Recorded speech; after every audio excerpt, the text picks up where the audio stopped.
Hello everyone, Assalamu alaikum and welcome to Yas Recipes. இன்னைக்கு நம்ம சேனலில் ஒரு முக்கியமான ஒரு ஹெல்தி ட்ரிங்க் தான் பார்க்க போகிறோம். எல்லா நியூட்ரியன்ஸும் இருக்கிற கேரட் அண்ட் பீட்ரூட் ஜூஸ் தான் பார்க்க போகிறோம். நம்ம வீடியோக்குள்ளே போகிறதுக்கு முன்னாடி யாஸ் ரெசிபீஸ் சேனலை சப்ஸ்கிரைப் பண்ணலையா? இப்போ சப்ஸ்கிரைப் பண்ணிக்கோங்க. பக்கத்தில் இருக்க பெல் பட்டனையும் ப்ரெஸ் பண்ணுங்க. ஆல்ங்கிற ஆப்ஷனையும் சூஸ் பண்ணுங்கள். இதுக்கு நல்ல ஆர்கானிக் கேரட்டும் ஒரு பீட்ரூட்டும் எடுத்திருக்கேன். ஒரு மீடியம் சைஸ் பீட்ரூட். இது ரெண்டையும் வச்சு நம்ம எப்படி வெஜிடபிள் ஜூஸ் செய்யலான்னு பார்க்கலாம். இப்போ ஒரு ஜாரில் தொல்லி சீவிட்டு பீட்ரூட் ஆட் பண்ணிக்கலாம். ஹாஃப் பீட்ரூட் மட்டும் கட் பண்ணி சாப் பண்ணி ஆட் பண்ணிக்கிறேன். அப்புறம் இதே லெவலுக்கு ஏற்ற மாதிரி கேரட்டும் ஆட் பண்ணிக்கிறேன். ஒரு 6லேருந்து 7 புதினா இலை எடுத்துக்கிறேன். அப்புறம் பாதி எலுமிச்சம்பழம் மட்டும் சேர்த்துக்கிடலாம். ஃபுல் லெமன் எடுக்கக்கூடாது. ஒரு ஹாஃப் லெமன் மட்டும், அதாவது பீட்ரூட்டோட கேரட்டோட பச்சை வாசனை இல்லாத அளவுக்கு இந்த லெமன் வந்து மாற்றிடும். லெமன் அண்ட் மின்ட் ரெண்டும். சுகர் சேர்த்துக்கலாம். அது இல்லைன்னா ஹனி சேர்த்துக்கலாம். நான் ஹனி சேர்த்துக்கிறேன்.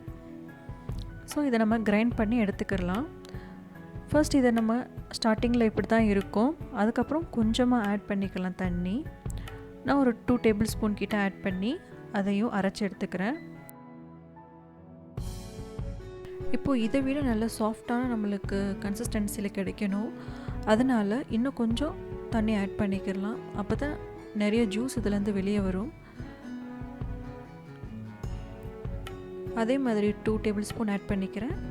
ஃபர்ஸ்ட் 2 டேபிள் ஸ்பூன், அடுத்து ஒரு 2 டேபிள் ஸ்பூன். ரொம்பலாம் தண்ணி ஆட் பண்ணக்கூடாது. இப்போ நம்ம அரைச்சி எடுத்திருக்கோம். இந்த அளவுக்கு ரொம்ப நல்ல கன்சிஸ்டன்சியில் இருக்குது. அவ்வளோதான், பர்ஃபெக்டாக வந்திருக்கு.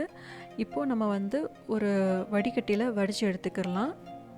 நல்லா ஜூஸ் எல்லாம் நல்லா பிழிஞ்சு எடுத்துக்கலாம். அந்த சக்கையில் இருந்து எந்த அளவுக்கு ப்ரெஷர் கொடுத்து நம்ம வந்து ஜூஸ் எடுக்கிறோமோ அவ்வளோ நல்ல பெனிஃபிட்ஸ் நம்மளுக்கு இருக்குது. இவ்வளோ கேரட் எதுக்கெல்லாம் யூஸ் ஆகுதுன்னா, வயிற்று வலி பிரச்சனை, குடல் சம்மந்தமான பிரச்சனை எல்லாத்துக்குமே வந்து நல்ல ஒரு யூஸாக இருக்குது.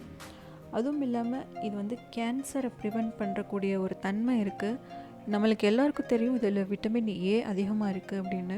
சி எல்லாம் இருக்குது. போன் ஸ்ட்ரென்த் ரொம்ப கொடுக்கும் இந்த கேரட். அதுவுமே ஃப்ரெஷ்ஷாக நம்ம அந்த மாதிரி ஆட்டி குடித்தோம் அப்படின்னா ரொம்பவே நல்லது. வீக்லி 3 டேஸ் மார்னிங் குடித்தோம்னா ரொம்ப நல்லது. மார்னிங் பிரேக்ஃபாஸ்ட் முடிச்சுட்டு ஒரு 2 ஹவர்ஸ் கழிச்சுட்டு இந்த ஜூஸ் குடித்தா நல்லாயிருக்கும். இதில் மெயினாக நம்ம சேர்க்கப்பட்ட அந்த பீட்ரூட் அதுவுமே வந்து டைஜஸ்டிவ் சிஸ்டம்மை ரொம்ப ஹெல்த்தியாக வச்சுக்கிறோம். அதுக்கப்புறம் பிபியை லோ கண்ட்ரோலில் வச்சுருக்கோம். இதுவுமே ஆன்டி கேன்சரஸ் ப்ராப்பர்ட்டியாக செயல்படுது. பீட்ரூட் அண்ட் கேரட் ரெண்டுமே வந்து ஸ்கின்னுக்கு ரொம்ப நல்லது. அதுவும் இல்லாமல் ஆன்டி ஏஜிங் ப்ராப்பர்ட்டிஸாகவும் யூஸ் ஆகுது. ரிங்கிள்ஸ் வராமல் தடுக்குது. இதோட ப்யூரிஃபிகேஷன் என்ன செய்யுதுன்னா, பிளட்டில் கலந்து அதில் பிளட்டில் உள்ள டாக்ஸின் எல்லாம் வெளியே எடுத்து நம்மளுக்கு ரொம்ப ஸ்கின்னை க்ளோ பண்ணி கொடுக்கும். இன்னும் டீட்டெயிலாக நீங்கள் தெரிஞ்சுக்கணும்னா கண்டிப்பாக டிஸ்கிரிப்ஷன் பாக்ஸை போய் செக் பண்ணுங்கள். அண்ட் தேங்க்ஸ் ஃபார் வாட்சிங்.